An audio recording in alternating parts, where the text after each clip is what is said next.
अस्सलामुअलैकुम वरहमतुल्लाहि वबरकातुहू। वालेकुम अस्सलाम वरहमतुल्लाहि वबरकातुहू। खैरियत से हैं? सब ठीक। आज सबसे पहले हम लोग पढ़ेंगे कि किताब पढ़ाने का तरीक़ा क्या होना चाहिए असातिज़ा को। इंशाअल्लाह आज आप लोग समझेंगे पहले किताब उस्ताद को कैसे पढ़ाना चाहिए। आज हमारे यहाँ दीनियात की तालीम में बहुत कमज़ोरी है, जिसकी वजह से बच्चे पढ़ नहीं पाते हैं और गांव वाले ये समझते हैं कि पढ़ाई सिर्फ इसलिए, अरे गांव वाले उतना पढ़ के कहाँ जाएंगे, कहीं नौकरी करेंगे उर्दू पढ़ के, अरे मौलवी लोग क्या करेंगे। इसलिए दीनी तालीम से दूरी हो रही है और लोग गलत रास्ते की तरफ, शराब की तरफ और दूसरे की तरफ जा रहे हैं और लोग कमाने खाने में ज़्यादा ध्यान दे रहे हैं। इसलिए सबसे पहले हम लोग पढ़ाई का तरीक़ा सीखेंगे। सबसे पहले जो नूरानी कायदा का सबक होता है वो होगा, समझे, यानी अलीफ से बा ता, सबसे पहले एक सबक ही होगा। दूसरा सबक उर्दू का होगा। इसके बाद हम सबको दीनी जानकारी हासिल करनी है। हम सब जानते वज़ू में कितने फ़राइज़ हैं? 4। नंबर 1 पूरा चेहरा, कहाँ से कहाँ तक?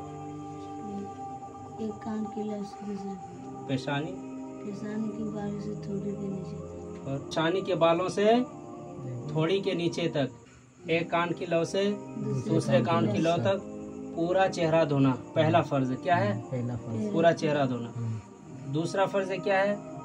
दोनों हाथ कोहनियों समेत, यहाँ तक हाथ को समेट लेंगे और दोनों हाथ को कोहनियों समेत यहाँ तक, यहाँ तक दोनों हाथ को धोएंगे। ये दूसरा फर्ज है। और तीसरा फर्ज क्या है? चौथाई सर का मसा करना। चौथाई सर कितना होता है? पेशानी के बराबर होता है, यानी पूरे सर का 4 हिस्से करें और उनमें से जो एक हिस्सा होगा वो चौथाई होगा। क्या होगा? चौथाई होगा। तो और चौथा फर्ज ये है कि दोनों पाँव को टखनों समेत धोना है। नीचे की जो उभरी हुई हड्डी उसको टखनों कहते हैं और ऊपरी हड्डी को घुटना कहते हैं, तो टखनों के ऊपर धोना है। तो ये चौथा फर्ज है। दूसरी चीज़ ये है कि फिर हम लोग वज़ू की सुन्नतों के बारे में पढ़ेंगे और इसी तरह वज़ू में कितनी चीज़ें सुन्नत हैं और इसी तरह वज़ू में कितने चीज़ें मुस्तहब्बात हैं और किन किन चीज़ों से वज़ू टूट जाता है। ये सब चीज़ें हमें जानना चाहिए, क्योंकि हम लोग का वज़ू का तरीका अगर मालूम होगा तो हम लोग अच्छा से वज़ू कर सकते हैं और ये भी जान सकते हैं कि वज़ू में जो चीज़ें फ़र्ज़ है, यानी फ़र्ज़ वो चीज़ को कहते हैं जिसके किए बगैर वज़ू नहीं होता है, और कुछ चीज़ें सुन्नत है कि जिसको करने की बड़ी ताकीद आई है, अगर उसको नहीं करेंगे तो वज़ू मुकम्मल सवाब नहीं मिलेगा। और कुछ चीज़ मुस्तहब है कि उसको कर लेंगे तो अच्छा होगा और नहीं करेंगे तो कोई, ये है। इसी तरह उसके बाद हम लोग पढ़ेंगे नमाज के फ़राइज़ और नमाज के वाजिबात, नमाज की सुन्नतें और जिन जिन चीज़ों से नमाज टूट जाती, क्योंकि आजकल लोग 80 साल के हो गए, 90 साल के हो गए, 100 साल के हो गए और उनको पता ही नहीं है कि नमाज में कौन चीज़ फ़र्ज़ है, कौन चीज़ वाजिब है, कौन चीज़ सुन्नत है। ये चीज़ें हम लोग को जानना क्या है? ज़रूरी है। और क्योंकि नमाज में कुछ चीज़ें फ़र्ज़ है वो चीज़ें जिसके बगैर हमारी नमाज होती ही नहीं, और वाजिबात वो चीज़ें कि जो छूट जाए अगर भूले से, तो हम लोग आखिर में 2 सजदा सहवा कर लेंगे तो नमाज हो जाएगी। और कुछ चीज़ें सुन्नत हैं कि अगर उसको कर लेंगे तो पूरा सवाब मिलेगा, नहीं करेंगे तो सवाब में कमी हो जाती है। और कुछ चीज़ें मुस्तहब हैं कि अगर उसको कर लेंगे तो अच्छा है और नहीं करेंगे तो कोई बात नहीं। और कुछ चीज़ें ऐसी है जो अगर हम नमाज के अंदर करेंगे तो हमारी नमाज क्या होगी? नहीं होगी। तो ये सब चीज़ों का भी जानना ज़रूरी है। और ये सब चीज़ें आज हमारे ये होता है मकतब में नहीं सिखाया जाता है। हम लोगों को ये सब चीज़ें भी अपने बच्चों को सिखाना चाहिए। हम लोग ये सब भी चीज़ें सीखेंगे। उसके बाद ये है कि 6 कलमा याद करना है। अच्छा, ये बताइए, कुछ चीज़ें आज जान लेते हैं, उसके बाद आगे हम लोग तरतीब से पढ़ेंगे। नमाज में कुल फ़राइज़ मालूम है कितने हैं? नमाज में कुल फ़राइज़ 14 हैं, बाज़ ने कहा 13 है। और शराइत नमाज 7 है। कितने हैं? शराइत नमाज 7 है, जो नमाज में शर्त है। शराइत नमाज उस चीज़ को कहा जाता है जो नमाज के बाहर होती है, ठीक है, और जो नमाज के अंदर होते हैं उसको अरकान नमाज कहते हैं। बाज़ ने कहा कितने हैं, 7 हैं, कुछ ने कहा 6 हैं। तो शराइत नमाज 7 हैं। क्या क्या? नंबर 1 बदन का पाक होना, बदन का पाक होना। नंबर 2 कपड़े का पाक होना, नंबर 3 जगह का पाक होना, और नंबर 4 सत्र का यानी शर्मगाह का छुपा हुआ होना, नंबर 5 नमाज के वक्त का होना, नंबर 6 किबले की तरह रुख करना, नंबर 7 दिल से नियत करना।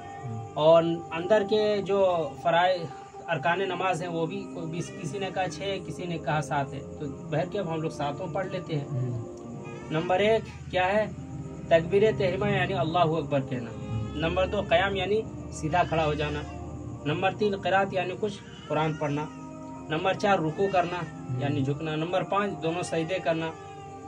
और नंबर 6 कायदा अखीरा में तशहुद की मिक़दार बैठना। और नंबर 7 अपने इरादे से नमाज को पूरा करना। इसके बाद हम लोग वाजिबात को जानेंगे और सुन्नतों को जानेंगे। उसके बाद ये भी चीज़ जानेंगे कि कौन सी चीज़ है जिसको कर लेने से हमारी नमाज नहीं होती है, नमाज टूट जाती है। ये सब चीज़ें भी हम जानेंगे इंशाअल्लाह। इसके बाद हम लोग 6 कलमा भी याद करेंगे। पहला कलमा याद है बाबू? सुनाओ।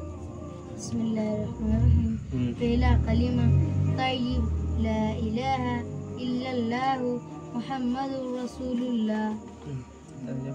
तर्जमा अल्लाह के सिवा कोई माबूद नहीं, हजरत मोहम्मद सल्लल्लाहु अलैहि वसल्लम अल्लाह के रसूल है। पहला कलमा सुनाओ। अव्वल कलिमा तय्यब ला इलाहा इल्लल्लाह मुहम्मदुर रसूलुल्लाह सल्लल्लाहु अलैहि। तर्जुमा चलिए बहर के हम लोग 6 कलमा भी याद करेंगे। ईमान मुजमल मुफस्सल भी याद, उसमें हम लोग को ये पता चलेगा कि ईमान कितनी चीज़ों पर ईमान लाना हम लोगों को क्या है, फ़र्ज ज़रूरी है। कौन सी चीज़ों पर? तो वो 7 चीज़ें हैं। भर के वो लोग भी वो सब चीज़ें भी जाने। फिर हम लोग क्या करेंगे? 10 सूरत याद करेंगे इस साल। इस साल हम लोग कितना 10 सूरत याद करेंगे इंशाअल्लाह, ठीक है। 10 सूरत याद करें। और अब हम लोग यही सबक ख़त्म करते हैं। दोस्तों उम्मीद है आप लोगों को इस वीडियो से बहुत सारा चीज़ों को सीखने को मिले। आज हमारे मकतब का जो हाल है वो आप लोगों को बखूबी वाकिफ़ है। हमारे मकतब में बहुत सारी चीज़ें नहीं सिखाई जाती हैं। हम आपसे गुजारिश करते हैं कि आप अपने ऊपर बच्चों के ऊपर ध्यान दें और इन चीज़ों को फॉलो करें। इंशाल्लाह बहुत फ़ायदा होगा। अगर यकीनन आज हमने अपने बच्चों को ध्यान नहीं दिया और वे अगर आप लोग इसकी कल क़यामत के दिन अल्लाह ताला हम लोगों से सवाल करेगा। इसलिए दूसरों तक भेजें ताकि आप एक मकतब का एक निज़ाम बनाएं कि हमारे बच्चे को जो ज़रूरी चीज़ें, आज हम 80 साल के हो गए 70, हमें नमाज नहीं आती है। नमाज में कितनी चीज़ें फ़र्ज़ हैं, वाजिबात हैं, फ़राइज़ हैं, किन चीज़ों से नमाज टूट जाए हम लोग को पता ही नहीं है। हमारी नमाज हो भी रही है तो हम सीखने की कोशिश करें, अपने मकतब के निज़ाम को भी दुरुस्त करें। इंशाल्लाह उम्मीद है आप लोगों को बड़ा फ़ायदा होगा। ये बस यहीं रुखसत होते हैं। आगे हम आप लोगों को और जागरूक के लिए दूसरा वीडियो भी अपलोड करेंगे। तब तक आप लोग खुश रखें, अपने बच्चों का ख्याल रखें। अस्सलामु अलैकुम व रहमतुल्लाहि व बरकातुहू।